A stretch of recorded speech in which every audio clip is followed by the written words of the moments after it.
All the time I was overseas, from New Guinea on, I was in a tent.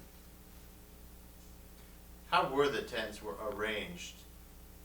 Were, were you able to put your belongings in these tents? Yeah, yeah.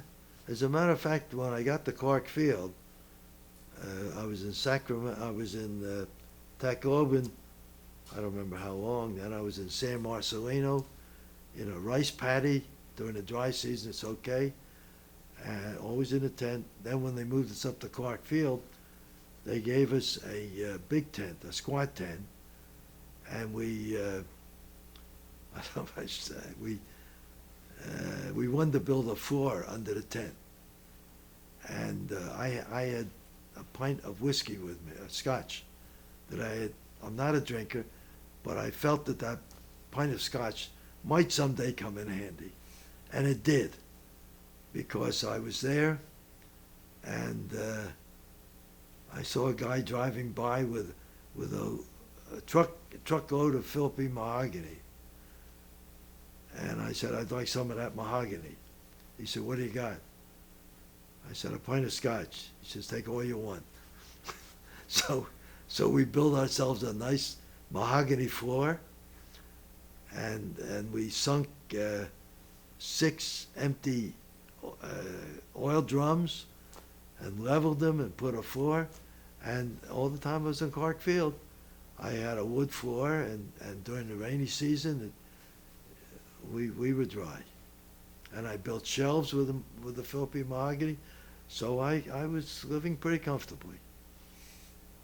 And when they're empty, I don't know what they do with them, but we somehow got 6 of them, and we sunk them in the ground.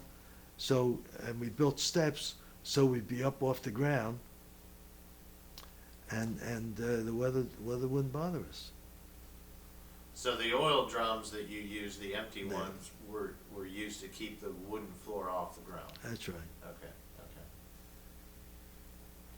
And was that something that a lot of the other men in your unit did, as far as they improved their living Yeah, conditions? they improvised. When I got up to Iashima, which is a coral island right next to Okinawa, you can't walk without shoes because it was coral. And coral is very sharp. And when I got up there, we had to find a way to get off the floor there too, off the ground there too. So you improvised. You did what you had to do to be comfortable. And well, I write about some other things in the book that we did. I don't remember offhand exactly. But you have plenty of time on your hand. You don't fly even maybe one day in 3. You go out on a mission one day in 2 or 3. What are you doing the rest of the time?